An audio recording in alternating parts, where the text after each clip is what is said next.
Hello and welcome. I am Yogesh. This is the second episode of Getting Started with Lowcoder in Easy Steps. Today we will explore Lowcoder and the editor available provided by Lowcoder. As you can see, I have logged into my account. So when you log into your account, this is what you see. The left side is the navigation panel, and on the right side, you see the content based on what you select on the left side. If I click on Marketplace, it will show me all the applications or modules that are put up in the marketplace. And as a user, I can open them, I can clone them if, as per my requirement and use them as per my requirement. This is an easy way to getting started with building applications. So you may be able to use some ready to use version of app over here and then enhance it according to your requirement. Your app will show you all the applications that you have added to Lowcoder. Your module will show all the modules that are created by you. Query library is a centralized place for building all the queries that you may want to use across multiple applications. Data source is again a centralized place for adding the data source that you would like to use in multiple applications. Settings allow you to change various settings of Lowcoder, and trash will show all the applications that you may have deleted or moved to trash from your application. Let's create a new application. I'll go to new and I'll click on app. This will take me to a blank application. This is the editor of Lowcoder. This editor is divided into four parts. The left panel, the bottom panel, the right panel, and the working area or the canvas. You can hide the panels from the top. Like if I do not want to access the left panel, I can switch it on and off. I can in the same way the bottom panel and the right panel. I can switch off all the panels if I do not want the clutter. And then I can show the panel when I want to access them.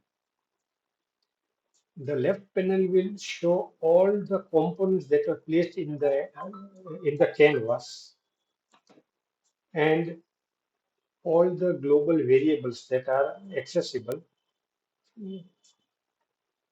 The bottom panel will allow you to create or add data queries. Like when you click on the new button, I'll just enlarge the panel to show it to you. You can see it has all the features like you can add a temporary state or a variable, a transformer query, data responder, JavaScript code, etc. We will be exploring these in greater details as we go forward. The right panel has two parts, the insert panel and the property panel. The insert panel will allow you to select a component that you would want to place on your canvas in your application. And the property panel will show the properties that are available for the selected component on your canvas. Let's try it out.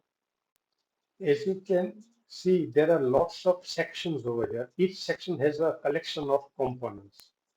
Lowcoder has a very large set of components.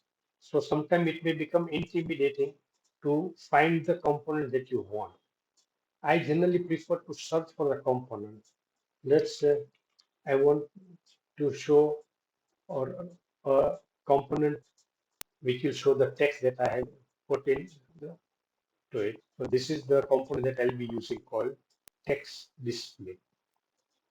I'll just drag it to the canvas and that component will show up over here. As soon as the component is selected, you can see on the right-hand side that the property panel has been automatically activated and it contains lots of properties. We will not be going through all the properties, but we will just see enough to get started with. The top part over here is the name that you can assign to each component. Every component has a name property. As this is the text component, it supports two types of text, plain text or markdown text or formatted text. The content over here or what you type over here will show up over there. So let's say,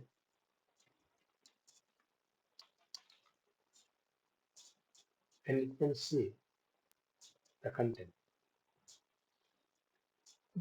Below it are all the other settings that you can apply to this particular component. Like under the style section, you can see that it contains lots of settings that you can use to format the component. Below that, you have animation, which will allow you to add animation effects to your component. We will not be exploring everything in detail, but we will learn what is required as we progress. This should give you a brief understanding of the UI that is provided by Lowcoder for building your application. In the next episode, we will start building our application. Thank you.